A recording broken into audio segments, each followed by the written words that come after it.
Hello বন্ধুরা, আশা করি সবাই ভালো আছো। সকলকে ম্যাথস উইথ অনিমেষ ইউটিউব চ্যানেলে স্বাগত জানাই।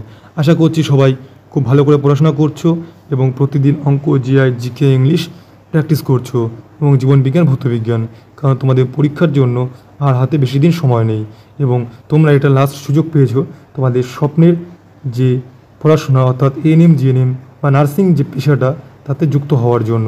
তো সময়টা নষ্ট করবে না, খুব ভালো করে পড়াশোনা করো এবং আমি তোমাদের সাথে আছি। যদি ভালো করে পড়াশোনা করো, যদি কোনো প্রশ্ন বুঝতে না পারো অবশ্যই আমাকে জানাবে, আমি তোমাদের সেই প্রশ্নের উত্তর দেওয়ার চেষ্টা করব। তো আমি তোমাদের সঙ্গে আছি, কোনো অসুবিধা নেই। পড়াশোনা করতে থাকো, ভালোভাবে পড়াশোনা করবে যাতে এবারেই তুমি তোমার টার্গেটটা পূর্ণ করতে পারো। এবং যারা নতুন বন্ধু হয়ে আছো, চ্যানেলটিতে ক্লাসগুলো দেখছো কিন্তু সাবস্ক্রাইব করছো না, তাকে অবশ্যই বলবো যে চ্যানেলটিকে সাবস্ক্রাইব করে দাও, আমার পাশে থাকো। তো শুরু করছি আজকের ক্লাসটি। দেখো এখানে বলছি 41 নম্বরে একটি আদর্শ অ্যামমিটারের রোধ কত? উত্তর হচ্ছে অসীম। ভুল বললাম, একটি আদর্শ অ্যামমিটারের রোধ কী হবে? 0। তারপরে তাহলে এদিক অসীম কোনটা বলো তো? আদর্শ ভোল্টমিটারের রোধ হচ্ছে অসীম। তাহলে একটি আদর্শ ভোল্টমিটারের রোধ কত? অসীম। ভোল্টমিটারের রোধ অসীম আর অ্যামমিটারের রোধ কত? 0। এই দুটোর মধ্যে একটা প্রশ্ন পরীক্ষায় আসে। পরে ফিউজ তার কোন সংকর ধাতুর সংমিশ্রণে তৈরি হয়? উত্তর হচ্ছে টিন, সীসা। 43 দুধের পিএইচের মান কত? 6.6। পিঁপড়ের হুল থেকে কোন অ্যাসিড নির্গত হয়? উত্তর হচ্ছে ফর্মিক অ্যাসিড। 45 দোলকের দোলনকাল নির্ভর করে কার উপরে? দৈর্ঘ্যের উপরে। ভাইটাল ফোর্স থিওরি দেন কোন বিজ্ঞানী? উত্তর হচ্ছে বার্জেলিয়াস। তো এখানে বলছি পিঁপড়ের হুল ফর্মিক অ্যাসিড পাওয়া যায়। কোশ্চেন হতে পারে আপেলে কোন অ্যাসিড পাওয়া যায়? উত্তর হচ্ছে ম্যালিক অ্যাসিড। তেঁতুলে কোন অ্যাসিড পাওয়া যায়? Tartaric acid. লেবুতে কোন অ্যাসিড পাওয়া যায়? Citric acid. তাই তো। কলাতে কোন অ্যাসিড পাওয়া যায়? অ্যামাইলো অ্যাসিটেট। অ্যামাইলো অ্যাসিটেট খুব ইম্পর্টেন্ট কিন্তু, ঠিক আছে? এই অ্যাসিড থেকে একটা কোশ্চেন পরীক্ষায় আসে। আর তোমাদের মাধ্যমিক স্ট্যান্ডার্ডে কিন্তু 3টে অ্যাসিড আছে, একটা H2SO4, একটা HCl, একটা HNO3। Sulphuric acid, hydrochloric acid, nitric acid. বলয় পরীক্ষা শনাক্তকরণ করা হয় নাইট্রিক অ্যাসিডে। O3 হচ্ছে ওজোন গ্যাস, এর বর্ণ হচ্ছে নীল। HCl হচ্ছে হাইড্রোক্লোরিক অ্যাসিড, একে মিউরিয়েটিক অ্যাসিড বা সামুদ্রিক অ্যাসিড বলা হয়। আর H2SO4 হচ্ছে রসায়নের রাজা বা অয়েল অফ ভিট্রিয়াল। আণবিক গুরুত্ব হচ্ছে 98। ঠিক আছে? আণবিক গুরুত্ব কত? 98। আণবিক গুরুত্ব কত? 63। আণবিক গুরুত্ব কত? 35.5। ঠিক আছে? এখান থেকে এই কোশ্চেন আসে, এই কটার মধ্যেই কোশ্চেন আসবে, এর বাইরে কোশ্চেন আসবে না। ঠিক আছে? Sulphuric acid, hydrochloric acid, nitric acid বলয় পরীক্ষা শনাক্তকরণ করা হয়। ঠিক আছে? তারপরে 47 ইউরিয়াতে নাইট্রোজেনের উপস্থিতি কত শতাংশ? 46%।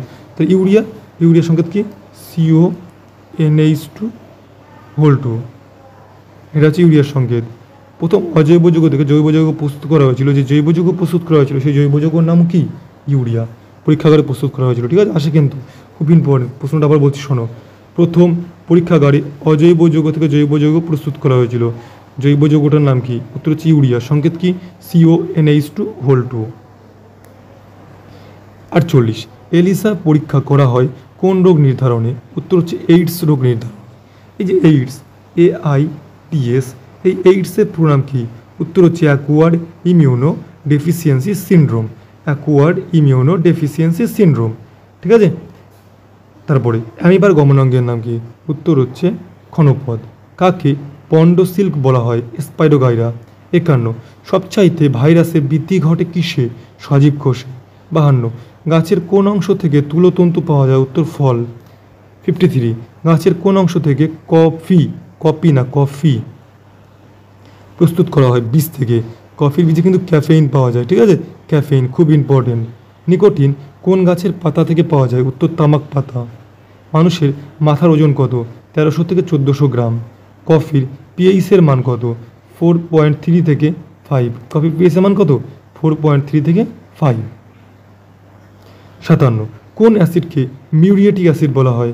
মিউরিক অ্যাসিড বলা হয় এবং সামুদ্রিক অ্যাসিড বলা হয় হাইড্রোক্লোরিক অ্যাসিডকে, HCl। আর এই সালফিউরিক অ্যাসিডকে বলা হয় রসায়নের রাজা বা অয়েল অফ ভিট্রিয়াল। রসায়নের রাজা বা অয়েল অফ ভিট্রিয়াল। 58 দার্শনিকের উল বলা হয় কাকে? উত্তর হচ্ছে জিঙ্ক অক্সাইডকে। জিঙ্ক অক্সাইড না দিয়ে সংকেত দিতে পারে, সংকেতটা কী হবে? ZnO দ্বারা শোষণকে বলা হয় জিঙ্ক অক্সাইডকে। পরীক্ষাগারে প্রস্তুত প্রথম কৃত্রিম জৈব যৌগের নাম কি? উত্তর ইউরিয়া। লাফিং গ্যাস এর রাসায়নিক নাম কি? Nitrous oxide. নাইট্রাস অক্সাইড, এটা কিন্তু পরীক্ষায় কোশ্চেন আসে। লাফিং গ্যাস রাসায়নিক নাম কি? Nitrous oxide. ক্লিয়ার? আর এই ছিল গুরুত্বপূর্ণ আজকের 20টি প্রশ্ন উত্তর। যে ভালো লেগে থাকে অবশ্যই লাইক করে দিও, নতুন বন্ধুরা অবশ্যই চ্যানেলটিকে সাবস্ক্রাইব করে দিও এবং তোমরা ভালোভাবে পড়াশোনা করতে থাকো এবং তোমাদের পড়াশোনা যে টার্গেটটা অবশ্যই সেটা পূর্ণ করতে পারবে। আমি ভগবানের কাছে এটাই চাইবো। তো সবাই ভালো থেকো, ভালো করে পড়াশোনা করো, সুস্থ থেকো। দেখা হবে পরের ক্লাসে। জয় হিন্দ, জয় ভারত।